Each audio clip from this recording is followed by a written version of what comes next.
Good morning, কেমন আছো সবাই? আশা করি ভালো আছো, আমিও কিন্তু ভালো আছি।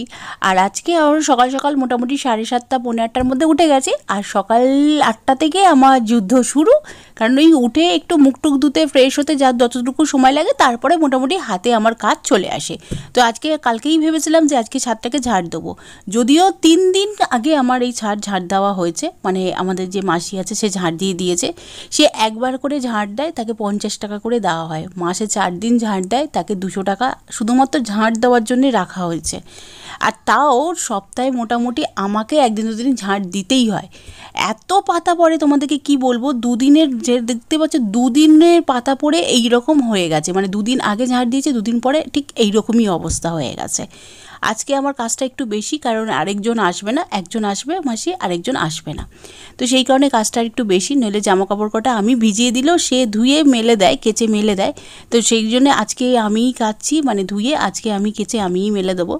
আর এদিকে রাজুকে বললাম যে দেখো তো আমাকে দেখা যাচ্ছে কিনা ক্যামেরার মধ্যে। ও তো সিনেমাটিক শট নিতে শুরু করেছে বাথরুমে। আমি বলি এরকম করো না, লোক আমাকে দিয়ে রোস্ট বানিয়ে নেবে যে বাথরুমে বসে সিনেমাটিক শট নিচ্ছি। যাই হোক, একটা মজার কথা বলি। আচ্ছা, এই জিনিসটা দেখো, এইটা হচ্ছে আমাদের গাছে, মানে এই গাছটা পুঁতেছি খুব বেশি হলে 6-7 মাস হয়েছে, প্রায় সময় পোতা হয়। তবে সেটা বেশিরভাগ সময় আমার যেহেতু এটা তুলসী মঞ্চতে দেখবে যতই তুমি মাটি দাও না কেন গাছ সেভাবে বাঁচতে চায় না। কারণ এমনি মাটিতে পোতা যে গাছ, সেই যে শিকড়টা পুরো মাটির তলা অবধি চলে যায়, সেটা কিন্তু এই তুলসী মঞ্চবে হয় না। তবুও আমি চেষ্টা করি গাছ আমি মরতে দিই না, থাকতে থাকতে আরেকটা পুঁতে দিই, এরকম একটা ব্যাপার। একটা জিনিস দেখবে, ছোটোবেলায় আমরা ক্লিনিক প্লাস শ্যাম্পু করতাম, মানে মাথায় ভালো গন্ধ হতো, আর চারিদিক মানে পাড়া প্রতিবেশীও গন্ধ পেত। আমরা পুকুরে গিয়ে স্নান করতাম আর ক্লিনিক প্লাস শ্যাম্পুটা আমরা ইউজ করতাম আর কি। আর এখন সেই ক্লিনিক প্লাস শ্যাম্পু দিয়ে দেখবে জামা কাপড় কেচে থাকি।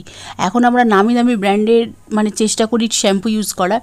তবে আমি শুধু অনেক দিন বলবো না, ছোটোবেলায় প্রায় সময়ই আমরা ক্লিনিক প্লাস শ্যাম্পু দিয়ে মাথা ঘষতাম। তোমরা কারা কারা ক্লিনিক প্লাস শ্যাম্পু দিয়ে চুল ধুতে অবশ্যই কমেন্ট করবে।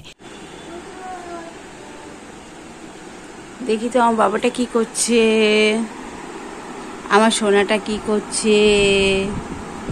ও বাবা, এটা আমার হিরে তো। বি, হ্যাঁ একটুখানি প্রথম পৃষ্ঠা খোলো, প্রথম পৃষ্ঠা এখানে নিয়ে এসো দেখি, আমার কাছে নিয়ে এসো। আচ্ছা, এটা এঁকেছে ওই যে রেড কালার। ওটা কি আছে বাবা? কালার তো রেড। আর এটা কিসের ছবি আছে দেখাও? লাল তো ঠিক আছে, জিনিসটা কি? Fruits, apple. ইংরেজিতে কি বলে? আপেল। পরেরটা কি আছে দেখাও তো।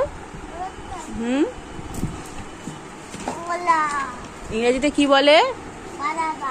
বানানা। আর এটা ভালো করে দেখো, আম। ইংরেজিতে কি বলে? ম্যাঙ্গো। ম্যাগি না, ম্যাঙ্গো। ম্যাগি বললি কেন? ম্যাগি বলিস নি তো? বলে ওটাকে কি বলে? আমি নিজেও জানি না ওটাকে কি বলে। হ্যাঁ, কি বলে বাবা ওটা কি বলে? পাপায়া। আচ্ছা,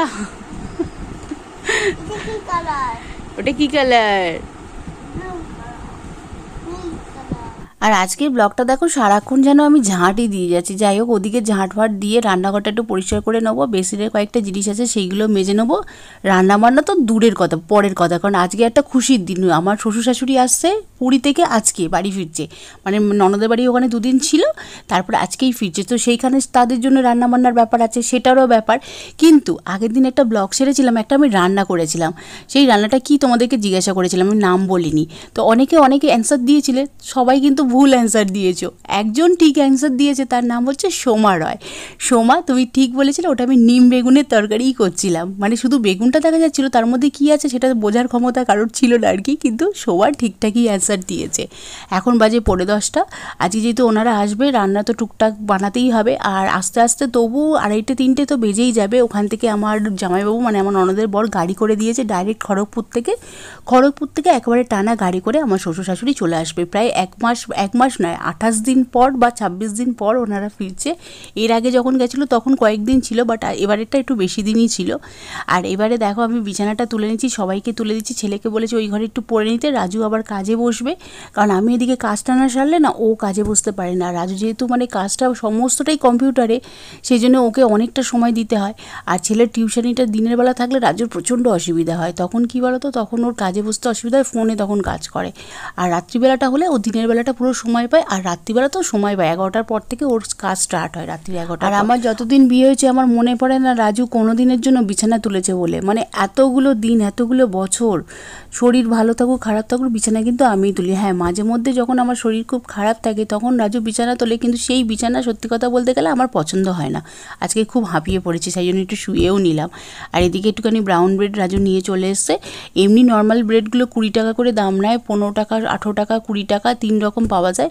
আর এটা হলো 40 টাকা দাম নিয়েছে ব্রেডটা। আমি বললাম যে তুমি এটা আনলে কেন? বলো এটা তো খাওয়া খুবই ভালো, আর যেহেতু ডায়েটের মধ্যে আছি তো ওটা খাওয়া খুবই ভালো। আর আমার না সত্যি কথা বলতে খুব গায়ে লাগে, এত দামি, মানে যেটা 15 টাকায় পাওয়া যায় 18 টাকায় পাওয়া যায়, কিন্তু সত্যি গায়ে লাগে। আর দেখো মাছ বার করে নিয়েছি, মাছ দিয়ে একদম ভালো করে আলু পটল দিয়ে মাছের ঝোল হবে। কী কী বানাচ্ছি দেখিয়ে দিই। উচ্ছে ভাজা, আলু উচ্ছে চচ্চড়ি ডাঁটা দিয়ে করছি, এটা আমার শ্বশুর খেতে ভীষণ ভালোবাসে। উচ্ছে আলু চচ্চড়ি হলো ওনার আর কোনো কথা নেই, পেঁয়াজ দিয়ে।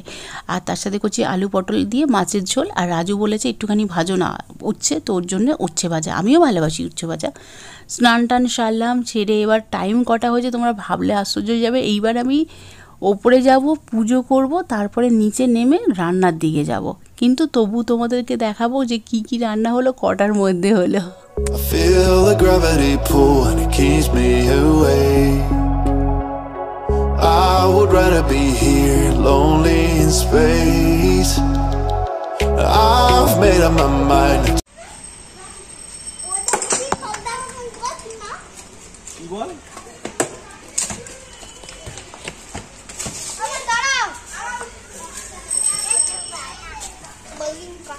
ও ভালো খেলা হচ্ছে, আসতে মারবি বাবা। ও এ বাবা সামনে যা। আর এখন টাইমটা পেছনে দেখো, 1:45 বাজে। পুজো সেরে সবে নিচে নেমেছি, এখনো রান্না বান্না কিছু, এখনো মানে কি বলবো, কিচ্ছু হয়নি। প্যানিক করা যে এখনো কিছু হয়নি, যে ওদিকে শ্বশুর শাশুড়ি এসে পড়বে, কখন রান্না হবে, ওইটা আমি করি না। কারণ আমি এটুকু জানি যে আমি 1 ঘন্টার মধ্যে আমি 3-4 রকম রান্না আমি করে দিতে পারি, যদি দুটো গ্যাস একদম জোরে জ্বলে, আমার কোনো অসুবিধা হয় না।